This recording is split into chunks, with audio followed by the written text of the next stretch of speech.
It's the Diamond K Show, sometimes controversial but always authentic. The Diamond K Show is a music insider's view into the world of business and entertainment, hosted by writer, director, and music entrepreneur, yours truly, Diamond K. Hola, people. Hola. Thank you for tuning in. Thank you for logging on. And thank you for listening to the Diamond K Show. Spread the word, y'all. I post new content daily at ustreamradio.com. Today's show is sponsored by YouAreNotTheFatherBook.com. Read the struggles I faced before and after finding out the 7-year-old boy I was raising was not my own. Digital, paperback, and audio versions are available right now at YouAreNotTheFatherBook.com. With that being said, let's get into today's show. Ustreamradio.com, yours truly, Diamond K, in here.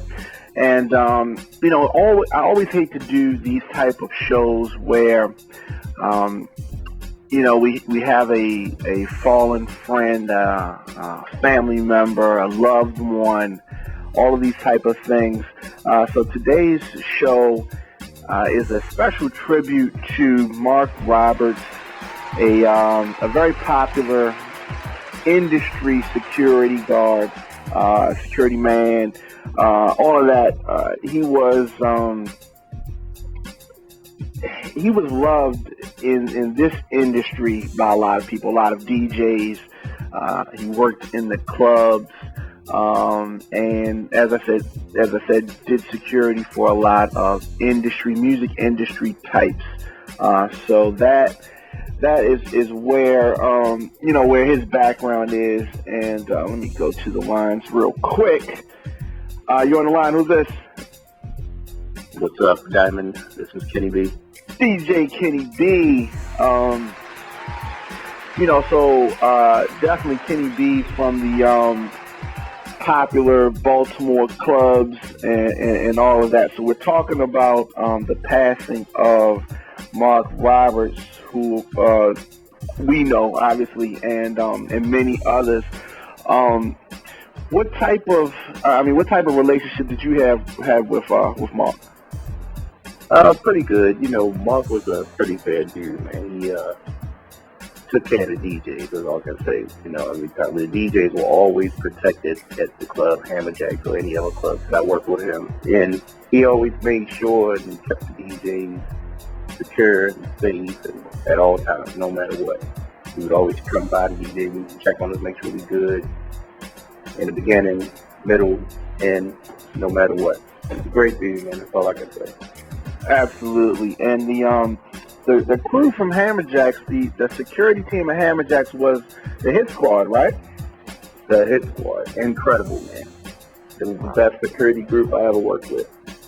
Yeah, they were infamous for containing fights and getting the people fighting out the door, and they may start throwing them out on their necks or whatever, but they got the fight, contained it, and got them out the door. Right. Well, first 6 months down Hammerjacks, during our 5-year run, we had guy Chris Crosby, who ran security for a little while for the first 6 months, and him and the owners and all had a little fallout. And but they was able to work it out, and then he hired Marc. He brought Marc in, and Marc just worked under the head security guy Chris for a little while, and then probably like another couple months after that, Chris got fired, and Marc took over the security group. So Marc ran security down there for like 4.5 years, and with the Hit Squad, and man, they were great. So Yeah, I remember that. I mean, it was that was a, of course I've never done security, obviously, but I'm assuming that a job like that, a high profile job like that, is dangerous, of course when it's going on, but I'm talking about when you're off, You know what I mean? With Yeah. you and your family walking around, you in the mall, you Yep. you know what I mean, at a restaurant, and you may run into some of these people that you threw out club. Where I recall talking to Mark a couple times about that. He was in Mondawmin and downtown, and he ran into guys and threw out, and they tried to, buck on him right there in the mall in Mondawmin or wherever he was, or if he saw him down the harbor, and they may have tried to jump him or whatever. But that was just a wrong decision because Mark didn't lose many fights. That's all I can say. Right. He did not want to play with that guy. He could be by himself and be 2 or 3 of y'all, and you all 3 of those guys will lose that fight. Yeah. We were talking about that off air. I was saying that I had never seen him. I'd never even seen him in trouble before. I've seen a couple of times now Hammerjacks with I think if we had 1,000 fights, he won 997 of them. A couple of times I've seen him. Like one time I had to help him up from a bar before, but that's because he got jumped by 13 guys. 13. This is in Hammerjack. This is in the original Hammerjack. In the original, never less than 7 because it was like 2, 3, or 4, 5, 6 guys. He always won that battle. He was one of the toughest guys I knew. Yeah, definitely. And of course he was. It seemed like he was.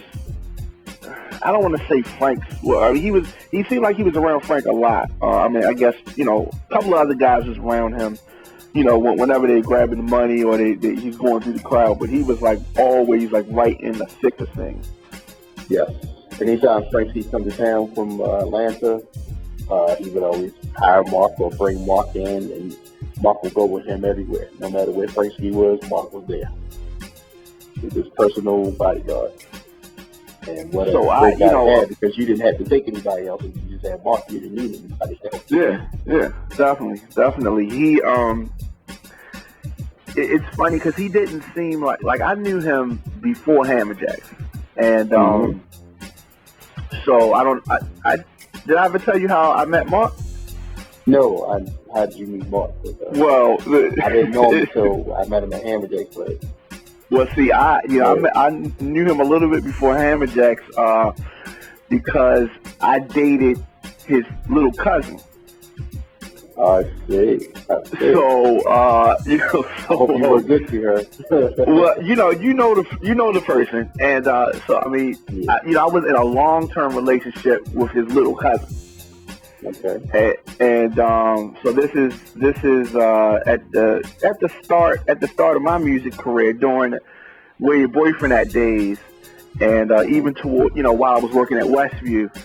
So I'm not going to say her name, but I guess you can get an idea of who I'm talking about. Very well. Okay, so you know what I mean. So I'm meeting her family. The mother, father, cousins. Mark was one of the cousins. You know what I mean? Right. And so, anybody that knows me knows I'm pretty tall, right? I'm about 5'6". Right, absolutely. And so Mark, who I've never met before this day, just jacks me up by the collar. So you dating my cousin, huh? Whoa. This was the meeting. Okay. So this was she was like, "Oh, what's your meet? My boyfriend, Diamond."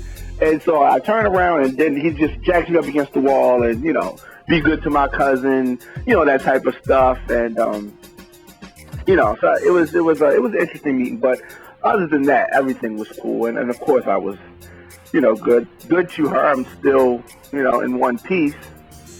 Right. Because I probably would have peed my pants or something. Well, we hadn't eaten yet, so. Tall dude. I know he had to been at least 6'3" or 6'4". Yeah, I would say that. Always cut in shape. I never seen him fat up to this day. He still looked like he was at least regular to me. He was always fat in shape. Yeah, he was working at a gym also. I see. I could probably see that. Yeah, so it's definitely unfortunate when when we lose somebody, and it's just as we, as time passes and the years go by, you just don't know when it is your time. So Well, so security guard also, if you've been to clubs and I've seen a lot of security guards, he didn't have that chip on his shoulder like some of the security guys did. He was pretty fair, kind of mild, but then when stuff took off, he handled it and dealt with it. And he didn't want to be on that bad side when it went down. But he didn't like tell you, when people come up to him, like near Ridge or line or whatever, he never like just go off and just curse somebody out or just punch him straight out. He'd be like, "No, you gotta go to the back of the line, my man." In a nice calm tone.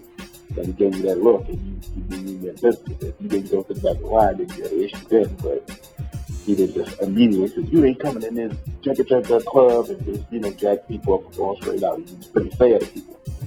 Yeah, I mean, and it's interesting that you said that, because that's true. He was definitely fair, and because you get ready to throw somebody out the club, they pleading their case. Yeah. Like, we go to the front of the line in some clubs that we went to, we know how security are. They like, I don't give a damn who you are. Right. People like that. He wasn't that kind of security guy. He was like, I got you. Oh, no problem. Hold on. And I'll get with you 1 second. Just staying right here while I deal with this, and I'll take care of you. That's true. Yeah. That's definitely true. There was a time at Hammerjacks, and I don't remember whether you were mixing or whether you were working the merchandise table, but I'm not trying to put anybody out there, so let me say the disciple got into a little altercation with a girl. You remember that? Okay. Yeah. Mark was right there. Mark was the person that handled that situation, wasn't he? I think so. I believe so. Yeah, he was. That was that was a crazy situation that we for the listeners, that we witnessed. A girlfriend and a guy get into a little tussle, and maybe the guy might have put his hands on the girl or pushed her in some kind of way, and Mark came and got him out of the spot and so tossed him out of the club. But that was just, I guess that was one of them instances that maybe wasn't so fair. I don't know. Well, I guess it is fair. I mean, you see the little dispute. You have worked both sides of the as far as DJing, and you've had to break up fights. How dangerous is that really? Oh, it's very dangerous. It's like, me being that I was the head DJ, and not the head DJ, but one of the head DJs in there, at the same note, and things got a little rougher. We were kind of short sometimes. I go double with security, walk around and assist and whatever, and I had to break up fights and whatever. You don't know if people just don't recognize you. Really don't want them to recognize you being DJ. Absolutely. You want to just grab them and go. Hopefully they don't turn around and be like, "Oh yeah, I'm gonna get that one. You think you out the club, Yeah, so, yeah, definitely. It's very dangerous. But, I did security. Everybody knew I did security for several years. After that, it was just something I just like to do. I like being in the club. If I wasn't DJing, I was doing security or stage manager or producer of some sort. But, Mark was one of the most well known in that field. And we definitely want to take some calls. 347-215-6248. Let me take another call here. And hello, you on the line? Who's this? Hey, what's going on? It's Brandon. Hey, what's going on, man? Hey, what's going on? Yeah, I knew Mark since I was 9 years old. I remember him and my dad training in the gym every Thursday night. Just a great guy. And then later on, he would become one of my football coaches in high school. Wow. Yeah, he never hesitated to give you any advice. He shared all his expertise. I mean, he was just, like I said, I knew him for over 20 years. I would still see him even after high school. He would still give me advice. I remember when I got into the security industry, he was like, "Man," he's like, "you don't have to do this." He's like, "You're too smart for this. Get out." He always was interested in how, his ex-football players and, people that were, that knew him personally in his life was doing, and he wanted to make sure everybody was straight. I mean, I remember one time we were all sitting in the office, and one of our coaches was telling us about a story with Mark. I'm not sure if it was at Hammerjack or what, but they said this real big guy came in and he was just wilding out. And they said he was huge and nobody could deal with him. They said Mark just came out of nowhere and just rushed this guy out the door. And they said Mark gave him his best 2 shots, and this guy looked at him and was like, "This all you got?" And he said Mark tussled with this dude for like 30 minutes till the police got there. It was, I mean, they said he was just an amazing guy. And I mean, I know him personally, and, it hurt when I seen that, that he had passed on, because I just talked to him like, not even a month ago. You know what I mean? Brandon, it's funny you mentioned that, because I do recall that situation. And it's so funny. I did too. Yeah. Yeah. We were there when that situation happened. I remember that. A huge guy, I was going to bring it up, some huge guy that like went off or whatever. And everybody backed up. All the other security goes back up. Mark was like, "Well, I guess I got to deal with it." And Mark took it to him. They was going, man. They was going. And Mark didn't lose that battle. He held that guy. He held him under control. Took like 8 police officers to get this guy down, including Mark. Talked about.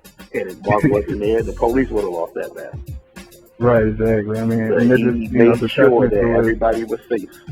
It's a testament to his character, you know what I mean? And he was always a great guy. What school was that? What high school was that? I went to Woodlawn. Woodlawn, yes. With Coach Black too. Yeah.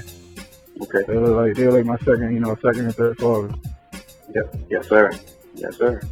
Black was another tough guy. Yeah. So I mean, I appreciate you guys taking my call. Absolutely. Thanks for calling. All right. Yeah, and it's just like, that's the type of stories that you hear about him, and that's rare. As we were saying, in this type of business where people can tend to be a little bit arrogant and a little how some of the attitudes of some of the security guys is. Right. Absolutely. And he pretty much, just like a world-class guy. He treated everybody the way he was to be treated. He never had an attitude. He always smiling. Always had a, happy tone about jokes a lot. Played a lot of practical jokes. I mean, I remember the guys that before the club started, they used to playing around, wrestling each other, fighting, battling, and playing games, practical jokes. All of that. A job. Never a job for him. It was all business and fun, So, yes, well, unfortunately, we're doing this because he passed away on Monday. So his funeral arrangements, the viewing is going to be on Friday, February the 21st, 2014, from 4 to 8 p.m.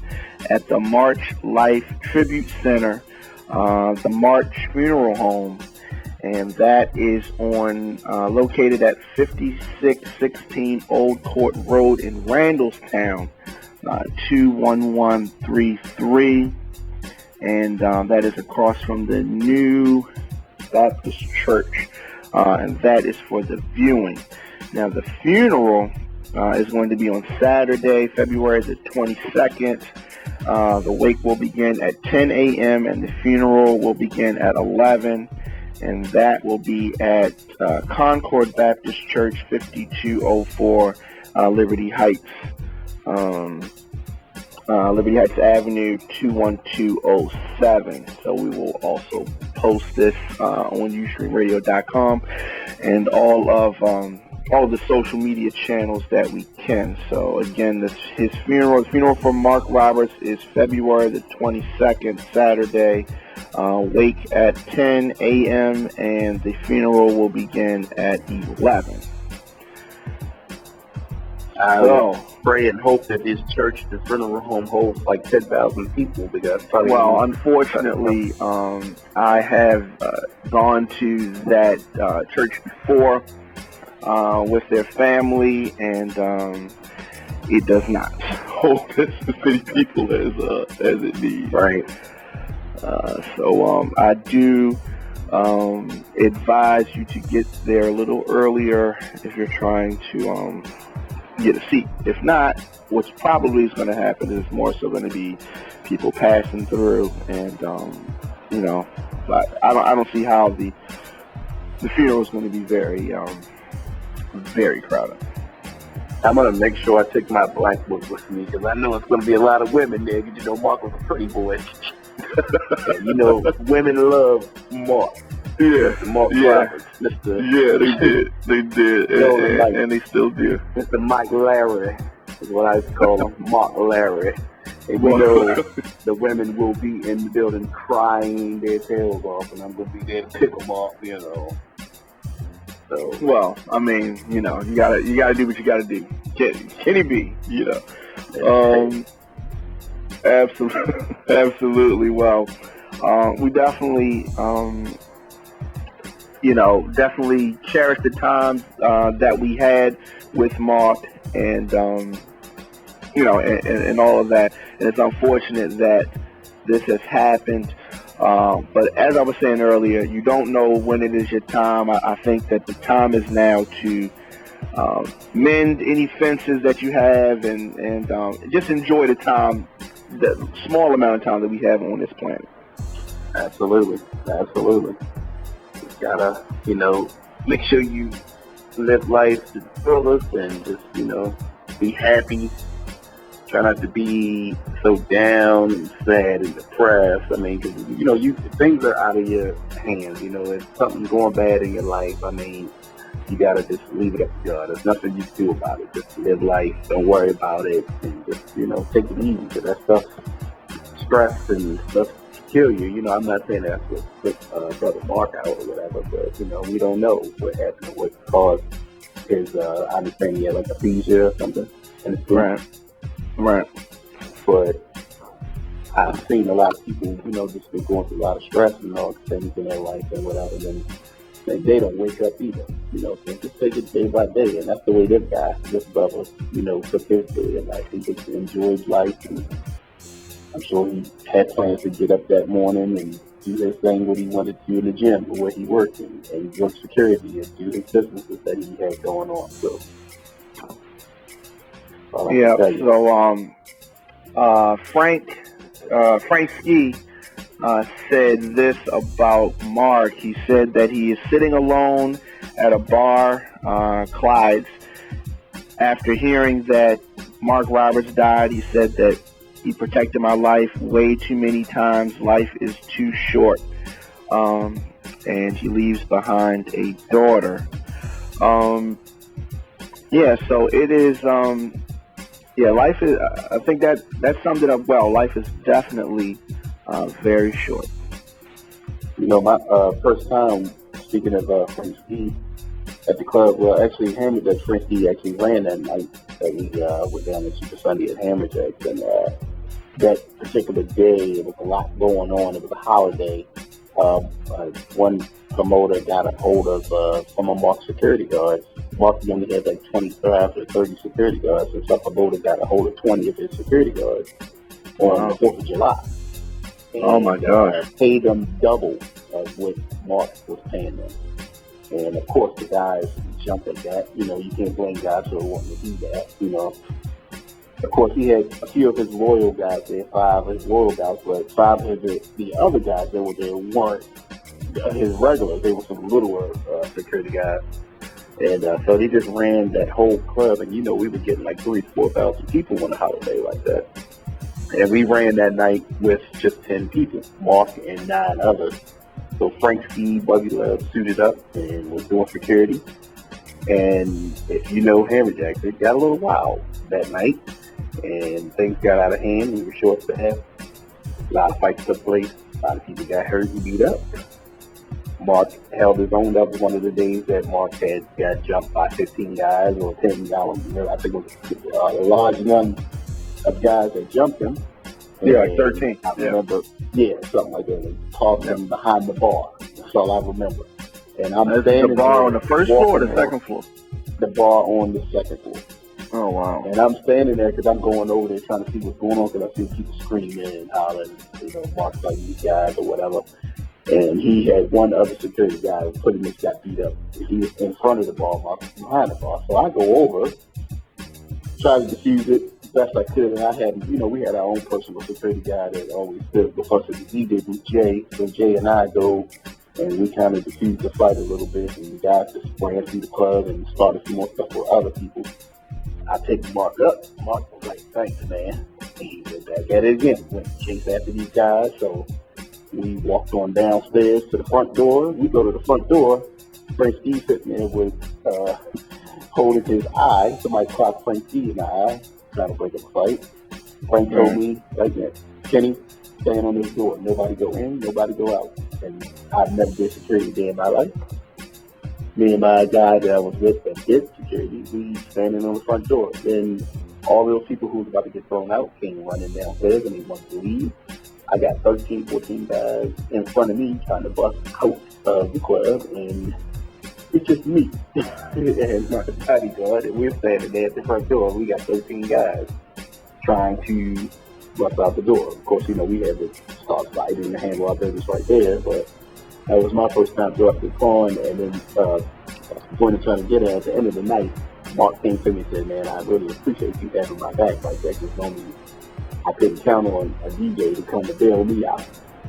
Yeah, and I appreciate that. Never been we always been pretty tight, I was like, man, let me tell you, as much stuff as you do for us and you protect us there, they would have to throw us all behind that bar before I let them start stuff like that or do something to you, if I couldn't get involved and try to help out. So that's how we carried it down there. We go family, and we pretty tight since then. Up until this day, we still all tight, and we're pretty tight. So. Well, I mean that and there are plenty of other stories like that.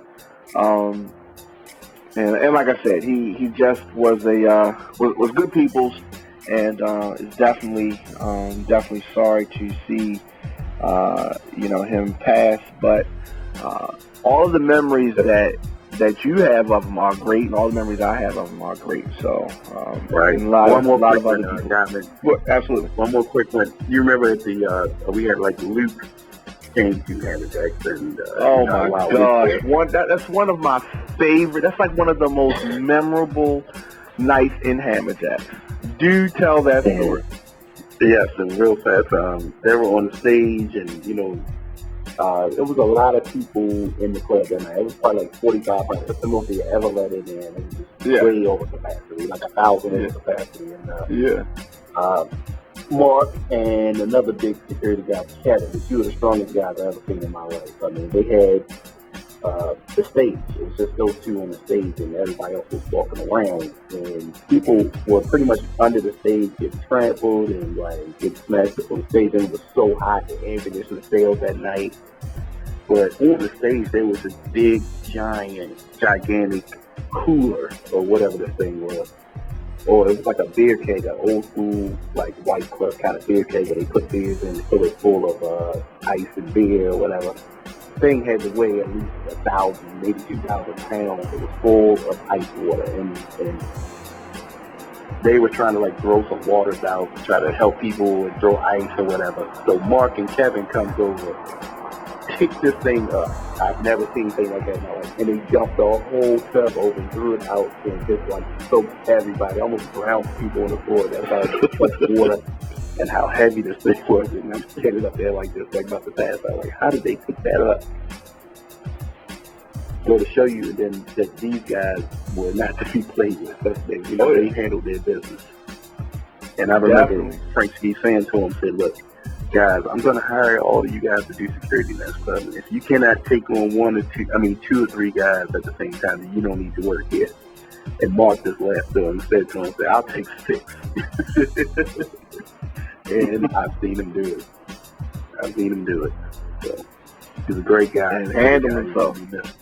So, yeah, that's all you can remember. He just took care of his business. Handled it, and that was it. They didn't do nothing. Well, I'm not going to say that, but I was going to say they didn't do anything extra to, that they had to do. No, I'm not going to say that because. Well, they didn't gingerly put people out. Let me say that. No, not for no reason. They threw them out. If there was a fight and then you turned around and you tried to hit one of them guys, you were going to be going to University ER. You were going to the ER. The thing is that, and I've heard him tell people, if you just go out, then you'd be okay. But if you try to, you just put your hands up. For the most part, you'd be okay. But you turn around and you try to hit these guys back, and they're going to protect themselves, because they got to go home that night. They're not going to let nobody hit them. Mark is not going to let nobody hit him in the face. If you get off his face, you're going to lose your face. So I think Mark was some guy just turned around and spit on him, and then he punched that Mark or whatever. I don't get Scott to punch him, but Mark blocked it. Mark punched the guy twice. He punched him once. He went down one flight of steps, and then he punched him again, and he went down the second flight of steps. And then somebody else carried him out because the guy was pretty much out. And that was it. Wow. I mean, it's just bringing back so many memories that you were talking about how we, used to play jokes on each other and, before the club opens up. We, the Horsemen and us, we used to wrestle with the security. Oh, yeah. Just messing around with security before. I used to see y'all down there. I'm setting up, but... Yeah, we used to wrestle with them, and we like 4 or 5 of us would jump on.